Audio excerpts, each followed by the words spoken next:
spotlight bookkeepers and experts who keep businesses moving because you deserve to feel proud, confident, and most of all seen. Today we're honored to have Hillary Klicker on this episode of Bookkeepers on Fire. So join us in welcoming her today.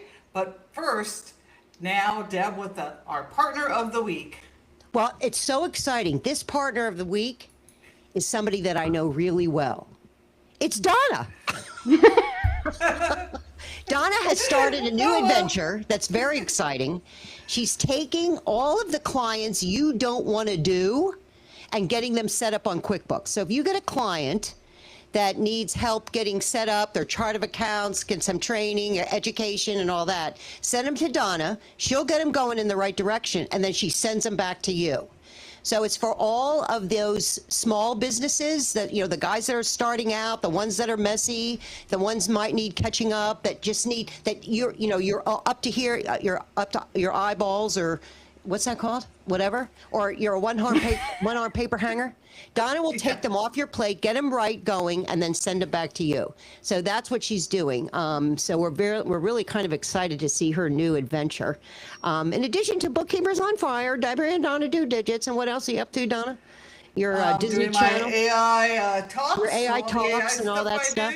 Yeah. So any of those any of those people coming to you that they just want the DIY stuff, send them my way. I'll take them over. And Donna was I'll send she them was back. a Intuit tech support with big firms, so she knows what she's doing. So she can help your clients get on the right track, so you don't have to do a lot of the messy stuff when you get them back. And we're really kind of excited and can't wait to see where you take this, Donna. I see millionaire in your future. Well, it's been fun so far. I have really good referral partners so far, so it's been great. Great. So thank you. But now let's get on to our guest today, the star of the show, Hillary. Yes. So Hello, Hillary, ladies. Tell us all about yourself. You have kids? Are you married? Where do you live? All that good stuff. Okay, I am married to a police officer who has a canine narcotic. We were just chatting about that. So he's actually away to training right now with canine days. For the dog or him? For the dog and him, really. Oh, okay. For both of them. So they're spending a week training on the other side of the state of Washington, learning all about, narcotics. So I think she's trained for meth, fentanyl, cocaine, not marijuana because it's legal here, and I'm probably missing a few. So she's pretty wild. And then I do have 2 children, a 5-year-old and a 2-year-old. So they're keeping boys, me. Girls, one of each? The 5-year-old is a girl, and then the 2-year-old is a boy. And okay, we are. What are their names? Hayden and Huck. Huck? Yes. Oh, that's a good Now, one. where did you come up with that name? It's kind of been on my list and reading Huck Finn growing up. Yeah, I'm singing Huckleberry Finn, yeah. Yeah, and then I actually had a friend whose husband, it wasn't his true name, but that's what he went by, and I always liked it. So, and it was a name that my husband and I could agree on. I like it. I think that's so cool. I noticed all the H's. Yeah, not on purpose. It wasn't on purpose. It just kind of happened that way. So, it's kind of funny. Well, that's great. Yeah. And then how did you get into the great profession of bookkeeping and accounting? I was thinking about that before I came on, and my first experience was in high school. I took like an accounting 101 class, and I was a busser at a restaurant, and their sister was stealing from them, who was their bookkeeper. So I started. How did you find that out? How did you know? The owner just told me one day, and he was like, "You do accounting?" And I'm like, "Yes, I do. I'm in high school, and I'm taking one accounting class." How did he know she was stealing? How did he know? They were consistently missing payroll, and things just weren't adding up. And he did have a good CPA, so I think his CPA came alongside him and was like, "We got to do something." So I started out doing that. And really, looking back, I wasn't doing bookkeeping. I was entering in invoices, cutting checks, and just kind of figuring out. But I didn't know how to tie out a balance sheet or anything like that. Right. Then, kind of fast forward, I just worked my way into having some other bookkeeping jobs that gave me more experience. And then I went to school, just have my associate's degree in accounting, and then just experience along the way. And I just kind of fell into it, right? So somebody knew that I had some accounting experience. I got a tiny micro client, $200. And then it just kept going on. And then I worked for an outsourced service, similar to what I provide now, but much larger, out of Boston. And that's when I really learned, okay, this is how you tie out a balance sheet. This is how you work through cash. This is how you explain a cash flow statement. And that's truly where I learned how to do good accounting. Well, And it kind of took off from there. You'll always be learning, ABL. Always. You know. I'm As still soon as learning. you think you know it, you go, whoop, don't know that. Exactly. And then I took a full-time job because I wanted to move. At that time I was living in Georgia. I took a full-time job. I moved back here. I was an executive assistant for a big home builder, but then he had lots of other projects, so I did all of his accounting. And then after my second child came, it was just ready for me to take a step back because it was an all-encompassing job. And I'd had some side clients then, and then I was able to basically replace my income from that just through referrals. Great. So I've only worked through referrals, and that's why I have a random assortment of clients. No two are the same. So do you have any favorite type of industries you like doing? I really like service-based businesses. Now, what's a service-based business? What's your definition of that? That's a good question. So one of my favorites is he builds websites in Boston. That's one of my favorite clients. Then I also have another. What do you like about him? What do you like about him? Well, for him specifically, it's not necessarily what he does, but he's very tech savvy, so it's of no issue to him to have a virtual bookkeeper. He does understand finances, and he appreciates what I do. So when I started implementing things to scale, it was like, oh, that's a great idea, no brainer. And he was adapting. Versus some of my clients who I do adore, I mean, that's just pulling teeth to get a receipt from them, you know. Oh, I know. They don't see the value. Yeah.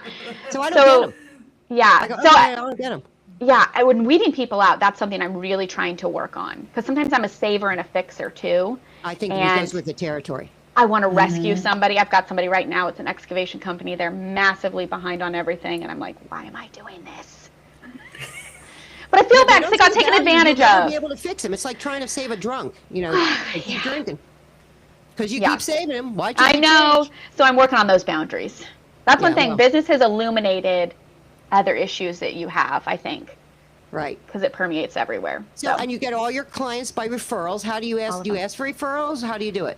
This is the first time I'm actually running a referral promotion during tax season. And it's been crickets, but it got me doing it and it got me asking for a referral. But other than that, people have just told me, hey, my friend needs help. Like, what's a referral promotion? I am sending out emails to all of my clients, one a week, that is kind of, you know, if you refer if you refer somebody, I'm going to double my referral fee, and then I'm also going to give them a discount on their onboarding fee. Here's the type of businesses I like to work with, if you know of anybody. But it got me out of my comfort zone. Yeah. People don't realize that if you ask somebody for a favor, they like helping. Mm-hmm. I remember when the Pro Advisor thing came out and they said you could put in reviews. And I called up clients and go, I won't know if you do it or not, but if you could do me a favor and just write how you like me or not. If you don't like me, don't do it. Yeah, so it made them feel good. And they go, oh, I'd love to help you out. Oh, thanks. You know, and the reviews went up. They're all legit. They weren't like my mom saying it, 80 times. Yeah. But people like to help. I mean, don't you like to help? Exactly, totally. So and I've referred a lot of my clients, and I've been able to grow this business. And so it's been wonderful. And I like the people that my clients bring me. There's a shared value system generally. Right. So you got to get that other guy, that Boston guy, to get some people that he must know people.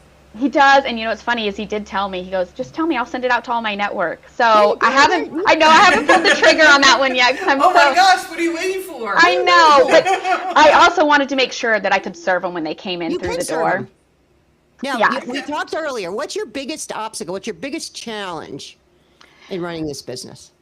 Well, time for me right now. Well, we all have the same amount. Yes, time is very finite. So that's a huge challenge. And previously, I didn't have any systems. Like I wasn't using Zenit or Bookkeeper.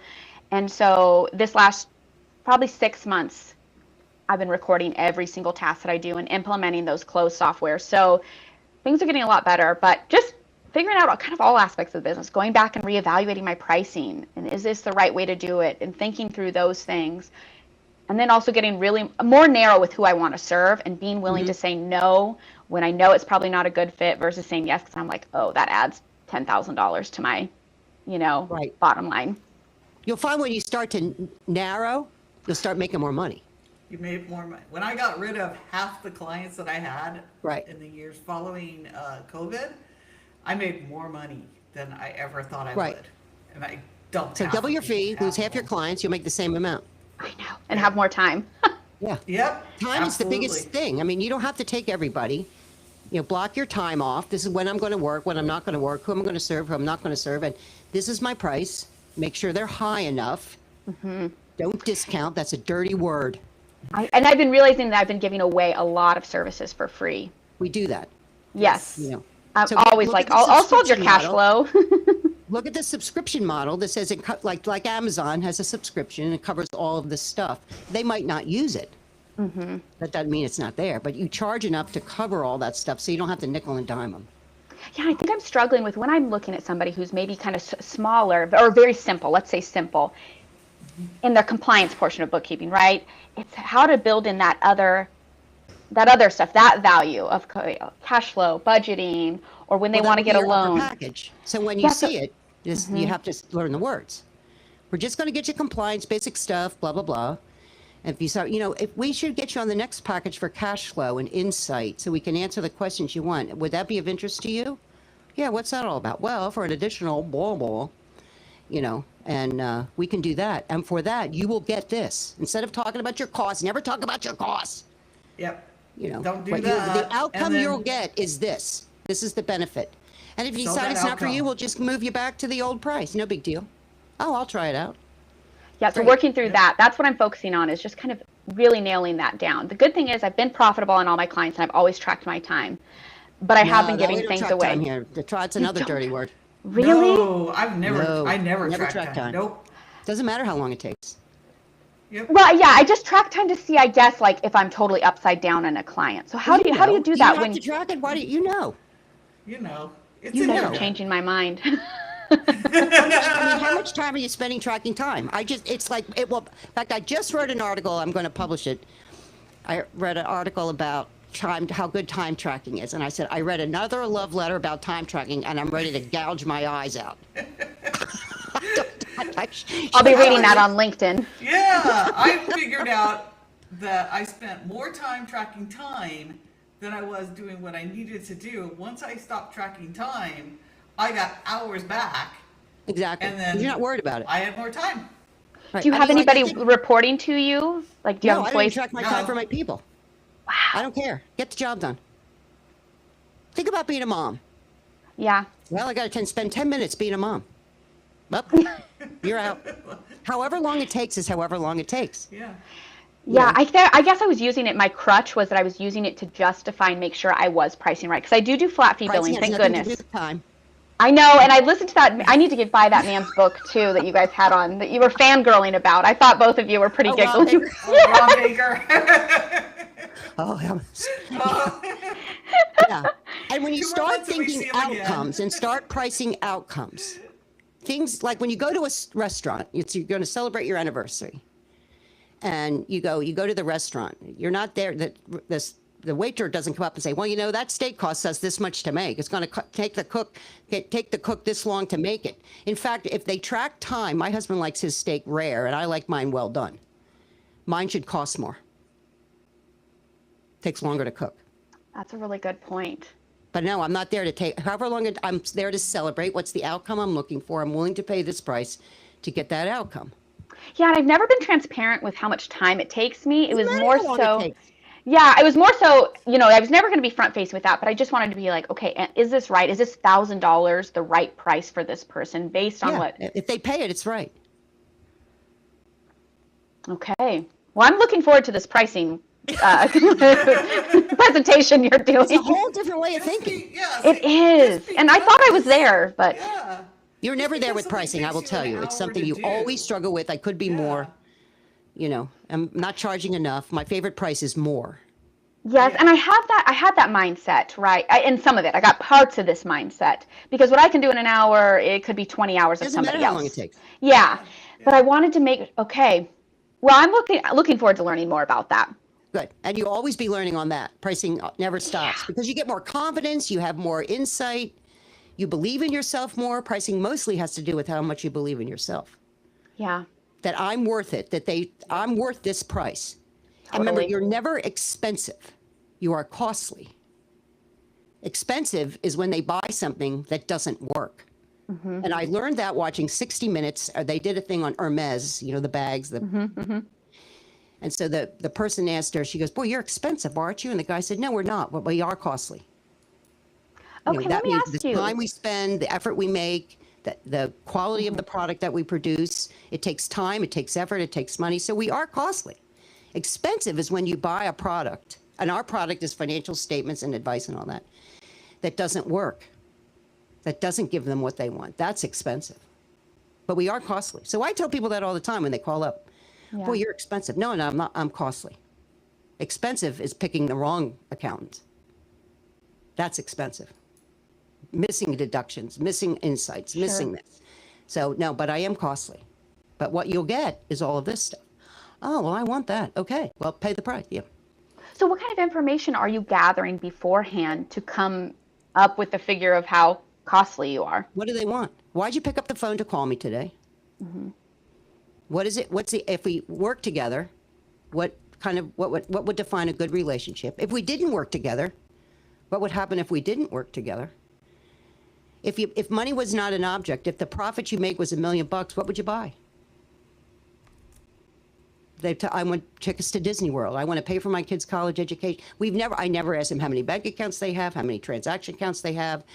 Say, tell me about your business. Why'd you start it? Well, I really like mowing yards. What is it about mowing yards you like? Well, I like making houses. Okay, great. That sounds, how many, you find out about them. Why'd you pick up the phone? Why'd you call me? If this relationship were to work, how do you see it working? How can I make you more money? And I said, if you're thinking about, I would tell them this too. I said, if all you're interested in is not paying tax, I'll tell you right now, quit your job. Go stand on the side of the road with a sign, we'll work for food. They pay no tax. Yeah. You could have that job. And there's a corner, I know, on, International Speedway near the 7-Eleven. So my job is to have you write a big fat tax check. So so I'm looking for people that want to get aligned with that. Are you one of them, or are you just interested in not paying any tax? Oh, I just want to not pay any tax. Well, then we're not a good fit, because my goal is to help my clients become rich. And they go, oh. So who can argue with that? Really? Yeah. But You sold me. What do you want? How can I help? What is it you want? And say, okay, let me take a look at your file. So I just talked to them. I swear, you just talk to them. And I might ask them, well, how much you think this is going to be? And I had a girl the other day, she's coming over tomorrow. It's probably going to be a lot. I go, well, what's a lot? I'm thinking like 5,000. I go, well, that, to some that's a lot. Do you have any disqualifiers then after that discussion? You get into their file. Is there anything that you're like, no, I don't want to do this? Or, yeah, and I'll tell them, I said, this is beyond what, I don't like to do job costing, so I said, what kind of business do you have? Well, I have a construction business that does job costing, a wholesale manufacturer with builds. We don't do those types of clients. My life is important to me. I like doing, the scale, and we talked about it earlier, I think even before we went live, about scaling the business. Well, don't scale the business, scale for your lifestyle. Right. So that's the way I around approach those two little it. kids. You need don't to have to do there when your husband comes home. Everything. Scale for your lifestyle. And we always talk about scaling. Well, I don't. But in the industry, they talk about scaling means getting employees, and this is the objective, and this is the goal to scale. I don't think it is. Not at all. Scale for your lifestyle. Right. So if you don't want to do things, you don't have to. If what's you want to work from your you phone, decide what's do important it. to you. Yeah. I want to spend more time I want to be there for my kids. Okay, how can I make my business fit that? And the part, I think the most difficult thing to do is when we go on LinkedIn, we go to webinars, we see everybody else doing everything else. Oh, comparison. Yes. And anytime you look at somebody else, you always come in second place. Yeah. Because you always think they're doing it better, smarter, faster. They're not. They are not. Because they're looking at you thinking the same thing. So be careful about who you hang out with. Yeah, I think I need to crafting it backwards, I guess. So I need to make sure I'm really clear with my goal and my objective in mind, and then how do I work backwards from that? And whatever you decide is right for you. So, and do you think this is right? Don't ask. Find a buddy. Find a buddy and say, yeah, they encourage you on. Not somebody says, oh, that's not going to work. Like I'm telling you. That's interesting because everything works. Payroll has been a an issue where it's just like, I hate payroll, Then don't do it. but I don't feel like I can't offer it because I'm like, well, then I won't get these clients if I don't have No, payroll. you just put up ADP or something like that. No, that's wrong. That's wrong. I don't do payroll at all, and I put them on never a payroll have done service. payroll. I put them on payroll service, and I show them how to do it themselves. I've never done payroll in the 15 years that I've done my company. Yeah, because I'm just noticing, I put them on some services. I'm not going to call it out just in case, but their service has gone down so bad. I'm like, now I'm having to deal with this. They did the wrong sick accrual, and I'm having to deal with this stuff. Yeah. So I use ADP. Yeah. I mean, I go for the. I You like go to for the top dog. Why not? Yep. They're going to do it right. They're not that much more than anybody else, and they get. I had just this today. I was on the phone with ADP. They were wonderful. Ugh, yeah. You know, and so I went with ADP. So if somebody comes in and says, "Can you do payroll?" Absolutely, we use ADP. Well, I like a XYZ company. Okay, well you're on your own then. Yep. I mean, I do make the sure it's same thing. recorded properly, but I don't call in. You know. So you don't Okay, have to well, do anything you don't want to do. I got a lot to think about after this call. I'm like, okay, I see that.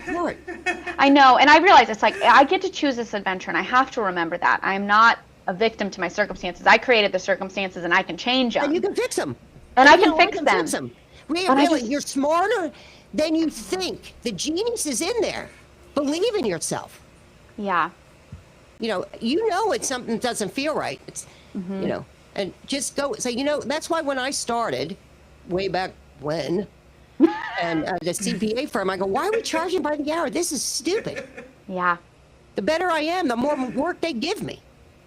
So Tony, who sits there, who is Making a the real same amount of money as snowball, you. Yeah. making the same amount of money as half the clients. Oh, yeah. And the boss thinks he's great because his profit per client was higher because they built his clients paid more. Yeah. So to get the same revenue, I had to do twice as much work. I go, this is backwards. Why do we charge a flat rate? My boss thought I lost my mind. Yeah. So I thought, I quit. I actually quit. And then when I met my husband, who had a tax and accounting firm, I said, I'm not charging by the hour. I'm coming up with a flat rate. This was 25 years ago. And he goes, I don't care what you charge. And he still, he still can't believe I get the kind of money. They're paying that? Yeah, I learned how to sell. I'm so glad I at least charge a flat rate. Thank goodness I've got that going for me Good. versus hourly. So, yeah. Donnie, I know you're niching now to this other program that you're doing. Yep. And Deb, do you just only service a certain type of clientele? I mean, I know you. Restaurants and I do small car dealers because I live in Daytona Beach where there's a lot of small car dealers. NASCAR, Interesting. Interesting. And how are you guys getting clients? I talk to people. Like when I'm out, they go, what do you do? I said, I'm the best accountant in town. Who do you use? And they I go, think you're the this is best? true, and she's now interviewing us. Oh, sorry. Yeah, sorry. I don't mind it. It's sort of cool. When I have these, bookkeeper influencers, I gotta ask some questions. I'm getting my money's worth. I'm like, wait, this is changing. Sorry. We've never been interviewed on our own show before. Really? But we want to, the whole purpose of this whole podcast, this whole YouTube, is to build our profession up. Yeah. To realize that you're the genius that you are and believe in yourself. Yeah, and bookkeeper can honestly be like a dirty word with some people. I've noticed when I sell myself as that, they're thinking of the people who've stolen from them, who don't really know accounting, things like that. And that is true. You're an accounting operations specialist. There we go. You know what? You're an operations specialist. You help, get their back office Because they're in order. systems. Yes, that was a new It's all term that I about learned. Systems and processes. That's all Yeah. it's about. I'm an S&P specialist. What's that? Systems and processes. I love it. It's just what you call yourself. Yeah. And I'm the best in town. Just tell them that. They don't know any Yeah. different. Tell them that all the time. I tell them that all the time. I make up stuff all the time on the fly to tell people what I do. I know. because People are going to they say, hear the- that's wrong, Demi. That's wrong, Demi. Yeah. Okay. Maybe for They hear the you. word accountant and they come at me with tax questions. I don't even do taxes.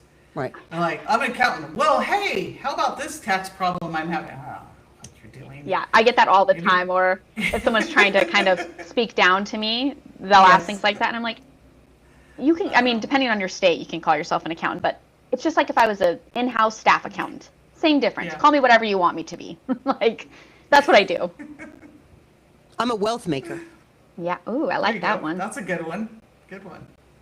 Yeah. They go, what's that? Well, I help people become rich. How do you do that? To make sure their house is in order. My goal is to have you pay a lot of income tax. What? Yeah. And then they That's ask the fun question. to tell people. Because you're on this, like you said, you're really an advisory service that you're providing. Are you giving them like, hey, you're at this point, you need to start a SEP IRA, go talk to a financial advisor? Yeah, Where, you can get it if you want, but you don't have to. That's the stuff I like doing. Yeah. I think, because that's the fun part about looking underneath people's books, is being able to help them in those ways. Right. And don't be one of these accountants that says, I know I had talked to a guy the other day, I wanted another one, I wanted to gouge my eyes out. He was so concerned about the $20 increase in the fee that he's chasing this down. I go, no. You know, it's like another one that makes me nuts is when people charge the discount, the credit card discount. Oh, I know. It's just like, that's the cost of doing business. Yeah. Move I it mean, along. okay, you want to lose clients? Charge that. Yeah. Yeah. Well, it's a lot of money. Well, so's insurance.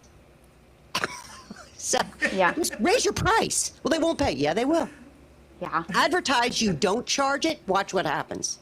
Oh, yeah. I tell everyone that. I don't charge that credit card fee. And they're like, oh, really? Oh, really? They spark up. Yeah. Think about it. My husband sells on eBay. It's great. He'll have 2 items. You know, he'll hate. It'll same price. His is include shipping. They buy it all day long, even though it costs more. Think about It's a mind game. Yeah, I've seen that on Amazon. Prime. People bought Amazon Prime because of free shipping. Now, and when they first started out, what was it, $80? Let's just say 120 because I can do that math. $10 a month. If they didn't spend at least $10 on shipping a month, they lost money. But people were buying it all day long, so The they way they wouldn't have to positioned pay it. the shipping. Yeah. Same thing with the credit card convenience fee. Yeah, it's like seeing too when a retailer does offer free shipping, but you got to hit a certain threshold, and you're like, oh, let me just throw in another. Let me throw in it. Yeah, the incentive. Another thing that I don't need. Yeah, exactly.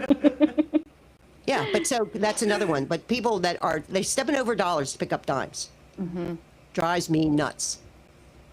You know, same thing with well, they don't want to pay for QuickBooks. Then if they can't afford QuickBooks or whatever GL product they use, tell them to close their doors. Yeah. Yep. Close the door. I see what they spend their money on. I'm in their underwear. Yeah. Yeah, seriously. Yeah. You know? That's the brains of your business, and you're complaining about it. Yeah. Oh my gosh. So what do you do? All right, we have accounting. What do you do for fun? I'm just in the trenches right now, but I do love to read and get outside. Who's your favorite author? Oh, I don't know if I have a favorite author, but I have some books that have stuck with me. The Women by Kristen Hanna just wrecked me in the last 2 years. And I wasn't a big Kristen Hanna fan. Lonesome Dove. Oh, I read that. Oh. Have you read The Pillars of the Earth? Ago. No. Pillars of the Earth? Ken Follett. About building a cathedral. Okay. I'm going to write that one down. Pillars of the Earth. Best book I ever read. So that's kind of what I've been doing with my spare time. So it's like at 11:30 at night. That's what I'm doing for a I was hobby. going to say, you Well, have good for a you. 5 and a 2-year-old, so they're when's their spare time? Yeah, there isn't. And my husband works a wonky schedule. But, like in the summer, we go camping and things like that. Well, that's fun. Yeah. That's great. Well, what's the one big idea? If you were to share with our listeners one big idea, what's your one big idea? Geez, I know when you Or guys one prep piece me of for advice. this. Well, I guess think of the life that you want to have and design your business around that. That's great advice. It's really your advice, but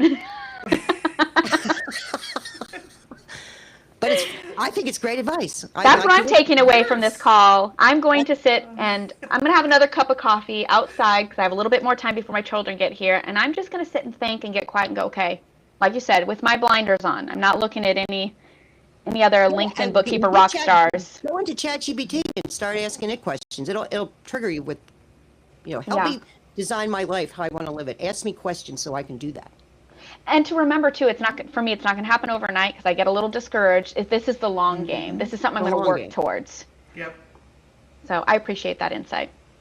Great. Well, we're so grateful that you were here today. Thank taking you. up time to spend out of your busy schedule to talk with us. This has been And I a hope real I meet you honor. guys at Reframe. Maybe Donna, maybe, but you will be there, Deb. I'll be there. Deb will be there for sure. I'm still on the fence. She's on the about it fence. right I'm now. trying to kick her off the fence. She's trying to get me to go, but like I'm going to scale it. Have something on the West Coast, people. I know, and you're doing back-to-back We're events. not on That's West tough. Coast. What's that? They've been to a Connect on the West Coast. Yeah, but really, do I want to go to? Don, it's coming to see me. It's in Miami. It's fun. It's fun. But I'm Disney's excited not you're even going because close it's a by. real. Hanging out with those people they're I big know. thinkers. That's what's drawing me in, is hanging out with the people at Reframe. They're like, Yeah. awesome. Now we're doing an ad for Reframe for free. That's But true. they're still That's true. worth it. Yeah, I'm It's excited worth for Well, I'm that. excited you're going. Very But much anyway, so. thank you so much for coming. Thank you, Don, any ladies. last words? All right, so thanks for joining us on Bookkeepers on Fire. If today's conversation sparked something in you, take it forward in your work, in your voice, and in your value. Until next time, lead boldly, serve with purpose, and keep the fire burning. Good day, everyone. Thanks again, Hillary. Until Bye. next time. Bye.